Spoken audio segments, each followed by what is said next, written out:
जय हिंद बच्चों, कैसे हैं आप सभी लोग। उम्मीद है आप सभी अच्छे होंगे और अपनी पढ़ाई को काफ़ी अच्छे तरीके से कर रहे होंगे। तो कक्षा 10वीं के जो छात्र एवं छात्राएं हैं, आपकी अर्धवार्षिक परीक्षाएं काफ़ी नज़दीक आने वाली हैं। तो जिन छात्रों और छात्राओं ने अभी तक इस चैनल को सब्सक्राइब नहीं किया है तो इस चैनल को ज़रूर सब्सक्राइब कर लें, बेल आइकन को प्रेस कर दें, जिससे आपको जो आगे वाले वीडियोज़ हैं सबसे पहले उनका नोटिफिकेशन मिल जाएगा। तो बच्चों, आज हम जय प्रक्रम जो पाठ है आपका, उसमें आज हम आपको एक काफ़ी महत्वपूर्ण टॉपिक जो मनुष्य में पोषण है वो किस प्रकार से होता है उसको पूरा विस्तार से समझेंगे। और ये परीक्षा की दृष्टि से काफ़ी इम्पोर्टेंट है, महत्वपूर्ण है। इस टॉपिक से कई प्रकार के प्रश्न विकल्प के रूप में, एक शब्द के रूप में, खाली स्थान में, सही विकल्प जोड़ी में और चित्र के रूप में पूछ लिए जाते हैं। और ये परीक्षा की दृष्टि से काफ़ी महत्वपूर्ण टॉपिक है, तो इसको आपको बारीक से और बहुत ही अच्छे तरीके से समझना होगा, जिससे आपके जो परीक्षा में इससे प्रश्न पूछे जाएंगे वो सही तरीके से आप उनको कर सकें। तो बच्चों, चलिए शुरू करते हैं। मनुष्य में पोषण, तो आप देख पा रहे होंगे अपनी स्क्रीन में, जो मनुष्य में पोषण होता है वो विषमपोषी प्रकार का होता है। यानी जो मनुष्य है वो अपना भोजन स्वयं नहीं बना पाते और अपने भोजन के लिए दूसरे जो स्वपोषी पौधे होते हैं उन पर निर्भर रहते हैं। तो इस प्रकार से जो मनुष्य में पोषण की प्रक्रिया होती है, मनुष्य में विषमपोषी प्रकार का पोषण होता है। तो इस पोषण की जो प्रक्रिया है वो 5 स्टेप्स में पूरी होती है, जैसा कि आप अपनी स्क्रीन पर देख रहे होंगे। नंबर 1 अंतर्ग्रहण, नंबर 2 पाचन, नंबर 3 अवशोषण, नंबर 4 स्वांगीकरण, नंबर 5 बहिक्षेपण। तो इन 5 स्टेप्स में मनुष्य में जो पोषण की जो प्रक्रिया है वो कंप्लीट हो जाती है। चूँकि मनुष्य में पोषण की प्रक्रिया काफ़ी जटिल है, इसलिए मैंने आपको स्टेप बाय स्टेप करके इसको पढ़ाऊँगा, जिससे कि आपको एक एक स्टेप से पूरी प्रक्रिया के बारे में आपको समझ में आ जाएगा। तो बच्चों, इसके लिए सबसे पहले मैंने आपके लिए जो मनुष्य में हम लोगों को पाचन पढ़ना है उसका जो एक डायग्राम है, जो कि काफ़ी सरल रूप में मैंने आपके सामने बना रखा है। इसमें आप देखेंगे यहाँ मुंह से लेकर एक जो नली होती है, इसको हम लोग ग्रसिका के नाम से जानते हैं। और जो ग्रसिका होती है वो पीछे की ओर यानी आमाशय से जुड़ी होती है, और आमाशय बाद में नीचे की ओर पहुंचकर आप देख रहे होंगे छोटी आंत और बड़ी आंत, और अंत में गुदाद्वार में समाप्त हो जाता है। तो इस प्रकार जो मनुष्य का जो पाचन तंत्र है वो मुंह से शुरू होता है और गुदाद्वार तक समाप्त होता है। तो मुंह से लेकर गुदाद्वार तक ये एक लंबी नली होती है और ये काफ़ी इसकी लंबाई होती है। तो इस प्रकार जो मनुष्य में पाचन क्रिया होती है वो इस पूरे मुख से लेकर गुदाद्वार तक जो इसकी पूरी प्रक्रिया है वो ये 5 चरणों में होती है। जैसा कि मैंने आपको शुरू में बताया, अंतर्ग्रहण, पाचन, अवशोषण, स्वांगीकरण और बहिक्षेपण। तो इसको हम लोग एक एक करके पढ़ेंगे। अब सर्वप्रथम मैं आपको इसमें जो चित्र है उसके चित्र के बाद जो सबसे पहला हमारा जो टॉपिक है वो है अंतर्ग्रहण। अंतर्ग्रहण, जैसे कि नाम से ही इसमें आप समझ पा रहे होंगे कि इसमें सर्वप्रथम क्या किया जाता है, मुख के द्वारा भोजन का ग्रहण किया जाता है। जो हमारा मुख होता है, जैसे कि हम लोग डेली रूटीन में खाना खाते हैं, तो जैसे ही हम लोग मुख में भोजन रखते हैं तो अंतर्ग्रहण की प्रक्रिया शुरू हो जाती है। तो मुख द्वारा भोजन का ग्रहण करना। इसके पश्चात जो हमारे दांत होते हैं, दांतों द्वारा जो भोजन को काटा जाता है, चबाया जाता है, तो जिससे भोजन छोटे छोटे टुकड़ों में टूट जाता है। उसके पश्चात जो हमारी जीभ होती है यानी जिह्वा, उसमें वो क्या करती है, उस भोजन में जो लार होती है उसको सही तरीके से मिलाने का कार्य करती है। और जो हमारे जो मुख गुहा में जो लार ग्रंथियां पाई जाती हैं, क्या पाई जाती है बच्चों, लार ग्रंथियां पाई जाती हैं। तो उसका भी मैं आपको चित्र दिखा देता हूं। तो इस प्रकार से आप देखेंगे ये हमारे मुख में पैरोटिड ग्रंथि वाहिका, सबलिंगुअल ग्रंथि, सब मैक्सिलरी ग्रंथि, सब मैक्सिलरी ग्रंथि वाहिका। तो इस प्रकार से ये जो ग्रंथियां होती हैं जहां से हमारे मुख में लार निकलती है, और मुख गुहा में लगभग 3 जोड़ी लार ग्रंथियां पाई जाती हैं। कितनी पाई जाती हैं? 3 जोड़ी लार ग्रंथियां पाई जाती हैं जिनसे लार निकलती है। और इस लार में एक प्रकार का एंजाइम होता है जिसको हम लोग लार एमिलेज के नाम से भी जानते हैं। तो देखिए इसमें आप देखेंगे तो जो लार एमिलेज एंजाइम है, जैसा कि आप स्क्रीन पर देख पा रहे होंगे, जो लार एमिलेज एंजाइम है वो भोजन में जो स्टार्च होता है, जो कार्बोहाइड्रेट का एक प्रकार है, तो ये जो भोजन का स्टार्च होता है, इस स्टार्च को लार एमिलेज एंजाइम के द्वारा शर्करा में बदल दिया जाता है। और ये जो शर्करा होती है ये मीठी होती है। तो कभी कभी आपने देखा होगा जब ज़्यादा देर तक मुख में भोजन चबाया जाता है तो वो कुछ मीठा सा लगने लगता है। तो इसका कारण यही है कि ये जो लार एमिलेज एंजाइम है ये स्टार्च को शर्करा में कन्वर्ट कर देता है, यानी बदल देता है। तो इस प्रकार की जो ये प्रक्रिया है ये हमारे मुख, जो ये आप देख पा रहे होंगे, ये जो हमारा मुख है इसके पीछे जो मुख गुहा होती है यहाँ पर, तो उसमें ये प्रक्रिया होती है। तो इस प्रकार से जो हमारा ये फर्स्ट स्टेप है ये कंप्लीट हो जाता है। सेकंड स्टेप जो है हमारा पाचन। तो पाचन में क्या होता है, अब जो हमारा जो मुख गुहा में जो जिसमें भोजन छोटे छोटे टुकड़ों में टूट गया है और वो लुगदी के रूप में बन तैयार हो गया है, जिसमें लार मिली हुई है और लार एमिलेज एंजाइम मिला हुआ है। अब उस लुगदी वाला जो हमारा भोजन है वो एक पाइप के द्वारा, जो आप देखेंगे यहाँ पर, ये जो ग्रसिका है, इस पाइप के द्वारा आमाशय, जिसको हम लोग अपनी भाषा में पेट बोलते हैं, उसमें ये पहुँचाया जाएगा इस पाइप के द्वारा। तो आप इसमें देखेंगे प्रक्रिया क्या होगी। तो मुख से आमाशय तक भोजन ग्रसिका द्वारा क्रमाकुंचन गति द्वारा जाना, यानी जो मुख से हमारा जो भोजन है वो आमाशय तक जाता है और उस जाने में जो गति होती है उसको हम लोग बोलते हैं क्रमाकुंचन। इससे काफ़ी इम्पोर्टेंट विकल्प में प्रश्न पूछ लेते हैं कि आमाशय में किस प्रकार की जो भोजन आता है किस गति से आता है, तो वो क्रमाकुंचन गति से भोजन पहुँचता है। क्रमाकुंचन जो गति होती है वो काफ़ी महत्वपूर्ण है, क्योंकि जो हमारे आहार नली होती है यानी ग्रसिका होती है, इसमें क्या है, ये सीधा पाइप नहीं होता है, ये थोड़ा सा कहना चाहिए आपको, जो आपकी एनसीईआरटी की किताब में चित्र बना हुआ है उसमें आप जब देखेंगे तो ये थोड़ा सा टेढ़ा बना हुआ है। जैसा कि आप इसमें देखेंगे ये जो पाइप इस प्रकार से बनाया गया है, तो इसमें भोजन इसकी सतहों से इस प्रकार से जिगजैग गति करते हुए आता है और नीचे आमाशय में आता है, जिससे क्या होता है कि डायरेक्ट जो भोजन है जब मुंह से लिया जाता है तो सीधे आमाशय में नहीं गिरता है, वो पहले इस तरफ फिर इस तरफ इस प्रकार से जिगजैग गति करते हुए आमाशय में पहुंचता है। तो इस प्रकार की जो गति होती है उसको हम लोग क्रमाकुंचन गति कहते हैं। तो ये काफ़ी महत्वपूर्ण है, परीक्षा में पूछ लिया जाता है।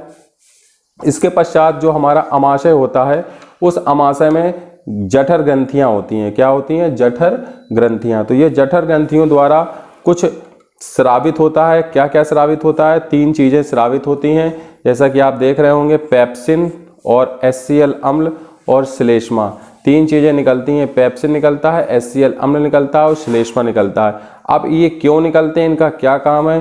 तो जो पेप्सिन होता है ये हमारे भोजन में जो हम लोगों ने प्रोटीन खाया हुआ है उस प्रोटीन के पाचन को करने में सहायक करता है। जैसा लिख रखा है, प्रोटीन का पाचन पेप्सिन के द्वारा होता है। और जो HCl अम्ल है ये भोजन के माध्यम को अम्लीय बनाता है। क्या बनाता है? ये अम्लीय। अम्लीय क्यों बनाता है? क्योंकि यदि भोजन के साथ कुछ ऐसे हानिकारक कण अगर आपके आमाशय में पहुंच गए हैं तो वो उस अम्लीय माध्यम में वो नष्ट हो जाते हैं, वो जो उनका सक्रिय है वो सक्रिय नहीं रह पाते, वो नष्ट हो जाते हैं। इस प्रकार जो श्लेष्मा है, तीसरा श्लेष्मा जो होता है, जो हमारे आमाशय से जो HCl अम्ल निकलता है उसकी आंतरिक स्तर की रक्षा करता है। जैसे कि आप चित्र में देखेंगे तो जो हमारा ये आमाशय है, इस आमाशय की आंतरिक स्तर से जो HCl अम्ल निकलता है तो ये जो सतह है वो कहीं ना कहीं अम्ल के द्वारा जो है वो क्षति होती है। तो उस क्षति को से बचाने के लिए, रक्षा करने के लिए इसकी जो आंतरिक सतह होती है वहाँ पर श्लेष्मा का स्रावण होता है और उस श्लेष्मा के माध्यम से जो हमारा आमाशय है उसको ज़्यादा क्षति नहीं होती है और वो उसकी रक्षा होती है। तो इस प्रकार से आपने देखा कि जो हमारा आमाशय है उसमें निम्न प्रकार की ये क्रियाएं होती हैं। तो ये काफ़ी इंपॉर्टेंट है, इसमें से विकल्प के प्रश्न पूछ लिए जाते हैं कि जो जठर ग्रंथियों द्वारा क्या स्रावित होता है, तो जठर ग्रंथियों द्वारा पेप्सिन, HCl अम्ल और श्लेष्मा का स्रावण होता है और ये जो पेप्सिन है ये प्रोटीन का पाचन करता है और HCl अम्ल अम्लीय माध्यम तैयार करता है और जो श्लेष्मा है वो आमाशय की आंतरिक स्तर की रक्षा करती है। तो इस प्रकार ये जो आमाशय में जो पाचन की क्रिया होती है यहाँ तक कंप्लीट हो जाती है। इसके पश्चात जब भोजन आगे की तरफ बढ़ता है तो तीसरी स्टेप जो आप देख पा रहे होंगे अपनी स्क्रीन पर, ये है अवशोषण। अवशोषण का मतलब होता है सोखना या एब्जॉर्बेशन जिसको इंग्लिश में कहते हैं। तो यहाँ पर जो क्रिया है ये काफ़ी लंबी होती है और यह क्रिया काफ़ी इम्पोर्टेंट है। यहाँ से कई प्रकार के प्रश्न परीक्षा में पूछे जाते हैं। तो अब देखेंगे आप, जब आमाशय से भोजन छोटी आंत जिसको क्षुद्रांत में भी कहते हैं, तो जब आमाशय से भोजन छोटी आंत यानी क्षुद्रांत में जाता है तो इस क्रिया को अवशोषण के नाम से जाना जाता है। अब यहाँ पर होता यह है, यह आहार नाल का सबसे लंबा भाग होता है। कौन सा भाग होता है? छोटी आंत। जैसा कि आप चित्र में देखेंगे तो ये जो बीच वाला हिस्सा है जो आमाशय के बाद ये जो नीचे की तरफ गया हुआ है और ये अंदर की तरफ जो आप देख रहे होंगे ये कुंडलित रूप में, इसको हम लोग छोटी आंत बोलते हैं। और ये जो मोटी मोटी आप बनाया गया है ये आपकी बड़ी आंत है। तो अब आमाशय के बाद भोजन जो है वो छोटी आंत में आता है और यहाँ पर कई प्रकार के जो एंजाइम है वो इस भोजन में मिलेंगे और जटिल कार्बनिक पदार्थों को सरल कार्बनिक पदार्थों में तोड़ने का काम करेंगे। वो आप अपनी स्क्रीन पर आप देखेंगे किस प्रकार से होती है वो क्रिया। आमाशय से भोजन छोटी आंत यानी क्षुद्रांत में जाता है। यह आहार नाल का सबसे लंबा भाग होता है। अगर आपसे कोई पूछे कि आहार नाल का सबसे लंबा भाग कौन सा होता है तो वो आप बताएंगे छोटी आंत। छोटी आंत में क्या होता है? कार्बोहाइड्रेट, प्रोटीन और वसा। ये बहुत इंपॉर्टेंट है, परीक्षा में पूछ लेते हैं कि कार्बोहाइड्रेट, प्रोटीन और वसा का पूर्ण पाचन कहाँ होता है। तो छोटी आंत जिसको क्षुद्रांत कहते हैं तो वहाँ पर कार्बोहाइड्रेट, प्रोटीन और वसा का पूर्ण पाचन होता है। अब चूंकि भोजन में हम लोगों ने कार्बोहाइड्रेट भी खाया है, प्रोटीन भी खाया है, वसा भी खाया है, तो प्रोटीन के रूप में दाल में प्रोटीन होता है, घी और तेल में वसा होती है और कार्बोहाइड्रेट रोटी में हम लोग खाते हैं। तो इस प्रकार इन तीनों का जो पूर्ण पाचन होता है वो हमारी छोटी आंत में होता है। इसके पश्चात जो हमारी छोटी आंत है वो आंत्र रस द्वारा, उसके अंदर से कुछ आंत्र रस निकलते हैं। तो वो आंत्र रस क्या करते हैं? वो बहुत अच्छा काम करते हैं। वो कार्बोहाइड्रेट को ग्लूकोज में बदल देते हैं, प्रोटीन को अमीनो अम्ल में बदल देते हैं और वसा को वसीय अम्ल में बदल देते हैं।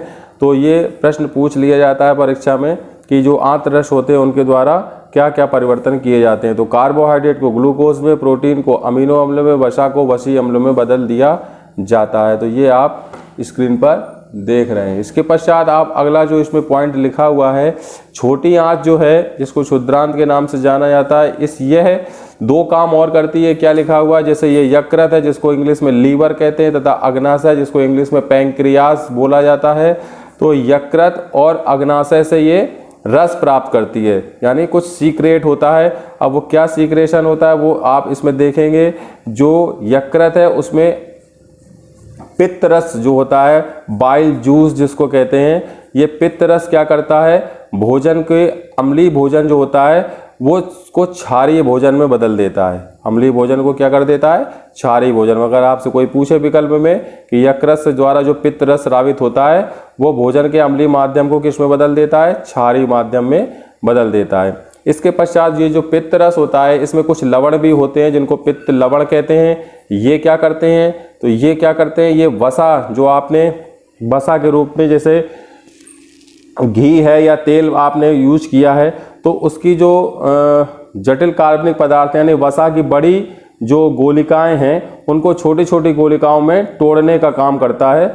इस क्रिया को बोलते हैं इमल्सीकरण, यानी जो पित्त लवण होता है ये इमल्सीकरण क्रिया के द्वारा वसा की बड़ी गोलिकाओं को छोटी गोलिकाओं में खंडित कर देता है। तो ये भी काफ़ी इंपॉर्टेंट है, परीक्षा में विकल्प में पूछ लेते हैं कि इमल्सीकरण क्रिया क्या होती है।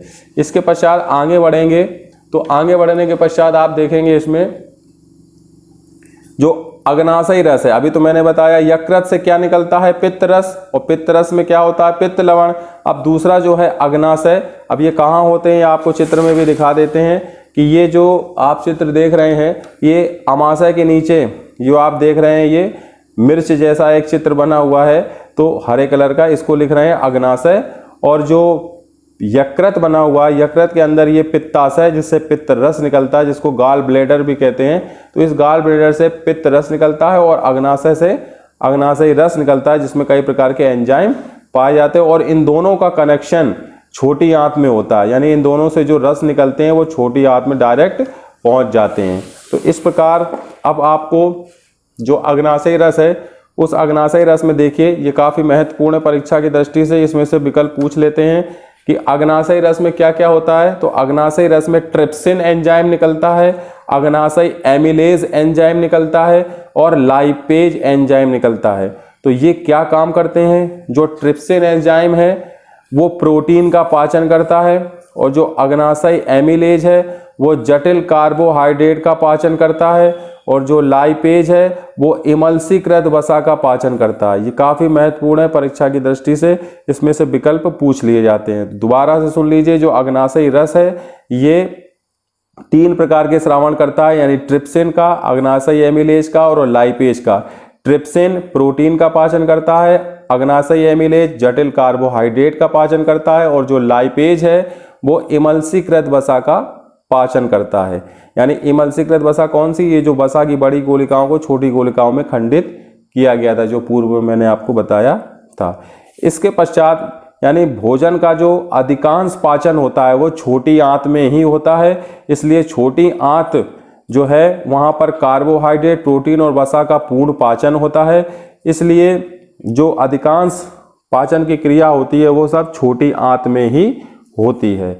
इसके पश्चात आगे की तरफ चौथा स्टेप बढ़ेंगे हम लोग, तो उसमें आप देखेंगे स्वांगीकरण। स्वांगीकरण में क्या होगा?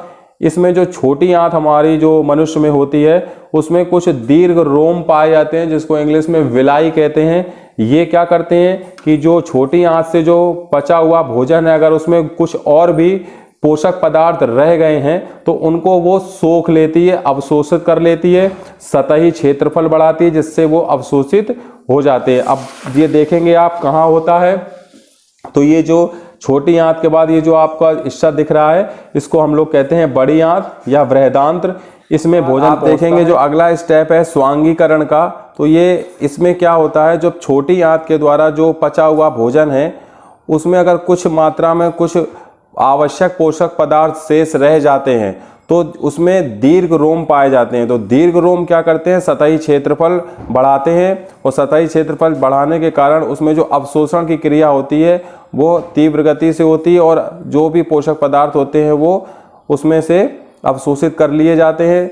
और जो अवशोषित पोषक पदार्थ का जो होता है वो अवशोषित पोषक पदार्थ रुधिर कोशिकाओं तक पहुंच जाते हैं, क्योंकि वो जो हमारे दीर्घ रोम होते हैं वहाँ पर रुधिर कोशिकाएं बहुतायत में पाई जाती हैं। तो अवशोषित पोषक पदार्थ जो होते हैं वहाँ से वे सीधे रुधिर कोशिकाओं तक पहुँच जाते हैं। तो ये प्रकार की जो क्रिया होती है वो स्वांगीकरण कहलाती है। अब इसके पश्चात जब लास्ट जो प्रक्रिया है मनुष्य में पाचन की वो है बहिक्षेपण। तो जैसे नाम से ही आप जान रहे हैं, बहिक्षेपण माने जो भी वर्ज्य पदार्थ होता है, बेकार पदार्थ होता है, वो उसको कहते हैं हम लोग बिना पचा हुआ भोजन।